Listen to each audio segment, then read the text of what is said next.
You're listening to the Radio Wammo Breakfast, only on Kiwi. Well, yesterday, the Fisheries Minister, Phil Heatley, has announced an increase in commercial fishing limits for Hoki for the first time in 13 years, putting another $29 million into industry pockets. The latest increase will allow an extra 22% take on the valuable species, but Mr Heatley said he was still unsure about the population's viability. Therefore, he was unsure about the science of the Hoki fishery as well, and whether or not the stocks are in fact increasing.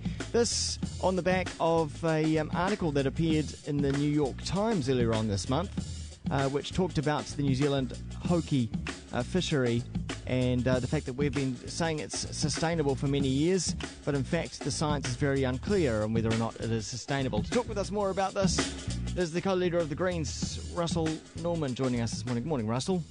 Morning, Wammo. Now, we've touched on New Zealand fisheries in past weeks in our conversations, but this one seems to be out of the blue that this quota has been increased. Were you expecting this at all? No, because the Hoki fishery has collapsed, and it's pretty surprising that they'd increased the quota. Yeah, now when you say collapsed, I mean, the science is a little bit unclear on that, though, isn't it? Whether or not it has collapsed. Well, they caught 250,000 tonnes back in the mid to late 90s, and now they're catching under 100,000 tonnes. So I think there's little doubt that the thing's collapsed, even though they told us back in the late 90s they were managing it sustainably. Clearly they weren't, and now we have a fisheries that's under 40% of biomass, spawning biomass, and probably less. So where do you think? Where do you think this decision has come from? I mean, if we know that, then why have they increased the quota? Well, the Ministry of Fisheries is there to work for the fishing industry, obviously not to protect the sustainability of the stock. And whenever they do anything that upsets the fishing industry take them to court for very protracted litigation. And because there isn't a precautionary principle in the fishery legislation, often the ministry loses if they try to do anything sensible. So they've pretty much given up and now give the industry whatever they like. What the funny thing is, what you see with the so-called quotas is the quotas follow the catch down. So the catch collapses and then they go, oh, we must reduce the quota. And so they reduce the quota to match the catch. But of course then the catch just keeps going down, so the quota's well above the catch. Now, a documentary appeared on the documentary channel a few weeks ago that talks about foreign vessels who actually do most of the fishing for New Zealand fishing companies, but there are foreign crewed vessels that come in and do this deep sea fishing. And that documentary talked about the fact that, a lot of these vessels catch more than the quota because the fines that they actually get are worth getting because the price of the fish is so much. So on one respect, that we've got these quotas and they're meant to be there for a reason, but they're not even being adhered to anyway. Well, I mean, looking at the catch in the Hoki the Hoki fishery, I mean, they haven't exceeded the quota by only a marginal amount over the last few years. I mean, that's officially though. It's what unofficially goes on. Sure, I mean, unofficially, who knows? They don't have observers on all the ships. I mean, it's why we have bad information about how many sea lions they're killing and how many albatross they're killing, is because they don't have observers on every ship. Yeah. So, I mean, it's hard to know. I mean, the other side of it that I think is one of the most worrying parts is that it's a bottom-trawled fishery. They do some mid-trawling, but mostly a lot of it's bottom-trawling.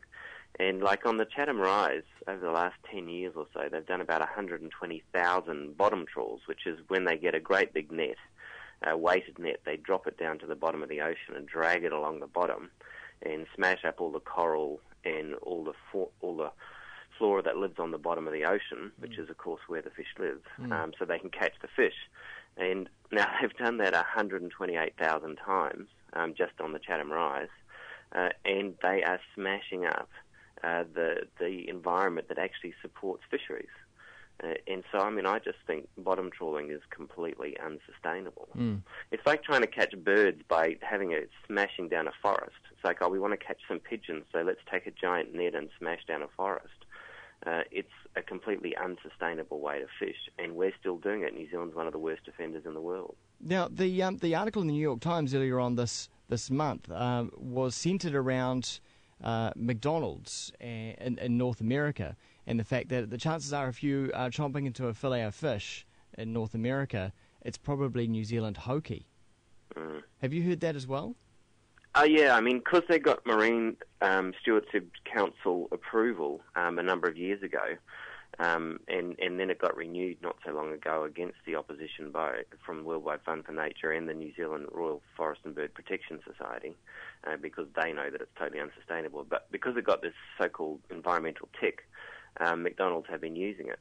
But of course everyone's going, we thought it was sustainable, and the fishery has just collapsed in front of our very eyes, just like Orange Roughy did before. So now there's questions being raised in the States about using New Zealand Hoki as a sustainable product. So consumers in those areas are actually thinking that this, because it's got the tick, it's sustainable. It's doing good for business. It's good for the earth as well. Meanwhile, the World Wildlife Fund has major concerns about this fishery. Yeah, as does the New Zealand Royal Forest and Bird Society, because they actually are seeing what's going on. One of the great paradoxes, of course, is with the changes to the ETS, we are now subsidising this destruction. Because the ETS, previously it was going to cover 50% of all the emissions coming out of fisheries. They'd have to actually pay for their own emissions, because it's a very big user of diesel. And of course now with the Murray Party getting involved, they're national, they've got a new deal. So 90% of all the emissions coming out of the fishing industry will now be paid for by the taxpayer, so we're subsidising it, and only 10% will be paid for by the industry itself. So taxes are going to be used to subsidise the destruction of the Hoki fishery. It's completely mad, and the Murray Party presumably went in for it because they've got big iwi fishing industry lobbyists who, lobbied them, and the fishing industry obviously is very closely related to the National Party, but it means it's taxpayers subsidised for an activity that clearly is unsustainable. See, that's getting back to the issue of foreign vessels coming in and doing this fishing, because you say that the Māori Party, are feeling pressure from iwi fishing industry representatives, but the statistics are a little bit scary for Māori when it comes to employment opportunities in the fishing industry. They're in fact declining because of these foreign vessels that are coming in and doing the fishing for those iwi fishing interests. That's right. The iwi own the quota, and they then rent the quota out or get contract fishing companies in to actually collect their quota, which uses cheap foreign labour. The iwi, some of the iwi industry and the fishing industry more generally opposed moves to ensure minimum wages on these foreign vessels. This was a couple of years ago. Yeah. Because the iwi organisation said, no, we won't get as much money from our fishing quota if we pay the workers on the ships a decent wage. So those iwi organisations are effectively turning on the people that they're meant to represent?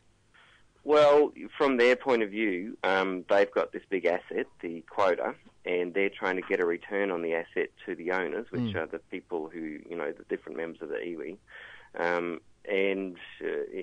So from their point of view, they're maximising the return on that quota by keeping down wages and maximising exploitation of the fishery. Is this a case of out of sight, out of mind? It happens way out at sea. In fact, with this particular fishery, it's a deep-sea fishery. The recreational fishermen probably aren't too concerned about Hoki themselves.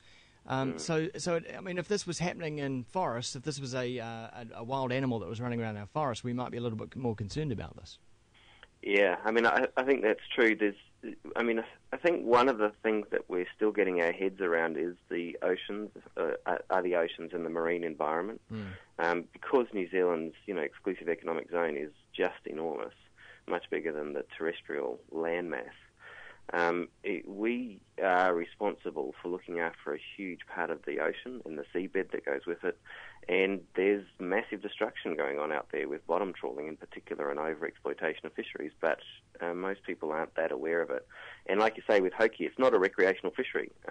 These fish are down at 400 metres down, way out to sea. I mean, the Chatham Rise, for people who don't know, is like this kind of long rise that runs from near kind of Christchurch and Kaikoura, and then heads east out to the Chatham Islands. It's enormous, and it's been targeted by the fishing industry for many years. The main fishery, of course, is the Hokitika Canyon, which is just off the west coast of the South Island. And again, that's not a recreational fishery; that's purely a commercial fishery. Right. Well, Russell Norman, thanks very much for doing the Hokey Pokey with us this morning. And we turn all around, and that's what it's all about. And then they fall over and die. Russell, thanks very much. We'll talk to you next week. Okay, cheers. The co-leader of